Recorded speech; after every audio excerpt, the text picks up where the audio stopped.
As much as things are changing convulsively in the auto industry these days, they aren't so much doing so here. Here being in the cabin of a 2016 Chevy Tahoe. This thing's kind of an anachronism, but in a freshened way. Let's find out how Chevy walks the very fine line between something modern and new and something that takes you back to the past, as we drive a 16 Tahoe LT rear-wheel drive with some interesting new cabin tech. Now, Tahoe's competitors are Ford Expedition, Nissan Armada, and Toyota Sequoia. All the vehicles that have something big as their name. But perhaps the most interesting comparison question is actually Tahoe to Suburban, its longer but very similar looking brother. They are like peas in a pod, but let's lay out the numbers. They're pretty stark. Tahoe is 20 inches shorter overall. That's huge. 14 inches shorter wheelbase, that's from front to rear axle. 10 inches less third row legroom, that makes a world of difference. And when you fold down the third row compared to Suburban, this guy has 25 cubic feet less rear cargo space. On the other hand, this guy weighs a few hundred pounds less than a Suburban, about 200 plus. And picks up more than that in towing capacity, 300 to 400 pounds more than the bigger Suburban, because this vehicle isn't saddled with so much of its own weight and can devote that to towing capacity. Out back, you've got a lift gate and separate lift glass. A lot of folks like that. When you lower the seats, the load floor is flat, but it is high. Now, the first thing you notice when you get into the new Tahoe of this generation, any Chevy, is there's a lot of garish in that instrument panel, and you're not going to think you're in a BMW.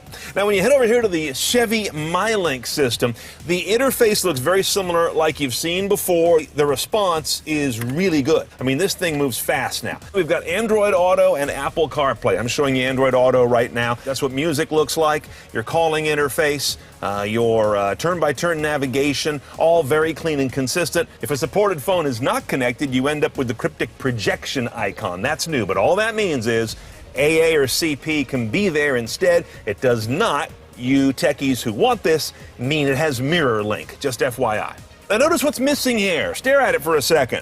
There's no traditional navigation. There is OnStar navigation. That's when it's downloaded to you from the OnStar Service Center. No thank you. The only navigation in this particular Tahoe is coming through my phone when I am connected to Android Auto. That's a very progressive approach for a vehicle like this that has a lot of technology but says, hey, sometimes I understand you want your nav to come from your phone. I don't need to duplicate that. Now, under the OnStar menu, you've got the Wi-Fi settings, and that gets you to the 4G-powered Wi-Fi hotspot in the vehicle. Now, whatever device you're using, 4G or Wi-Fi, you're still going to have to charge it once in a while, and that's where this comes in handy.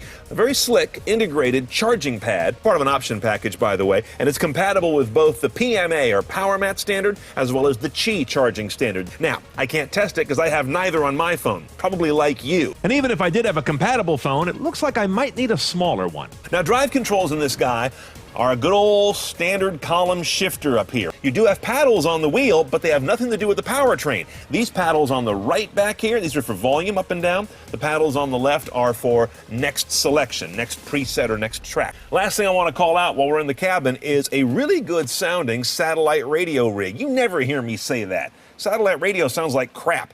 But here, they're processing it well. I'm not sure if it's on the front end where they're receiving it or on the back end where the Bose amps are spitting it out, but it was a pleasure to listen to. Good work. Under the hood is 5.3 liters of an all-aluminum V8 with modern direct injection and cylinder shutoff to make it run on fewer pots. It's a flex fuel vehicle, 355 horsepower, though you get quite a bit more on E85, ditto for the torque number, but your MPG drops precipitously. And our sample is rear-wheel drive with the one-choice only 6-speed automatic.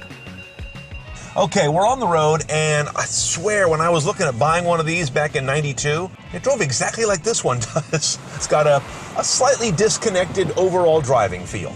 We don't have the magnetic ride control, which an LTZ would have. That would flatten and firm things up, I'm sure. Now, what I'm missing here most, though, is no kind of a more responsive drive mode, no sport mode, if you will, which might seem a little silly in a Tahoe, but I want something sharper. I can put this transmission into manual. Now I can shift with this little toggle rocker I showed you here.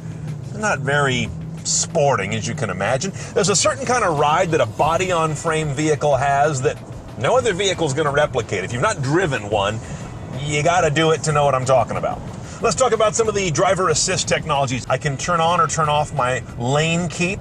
I get a very well-calibrated nudge back into my lane. It's not too late, It's not too aggressive, nor is it too light. Very well done.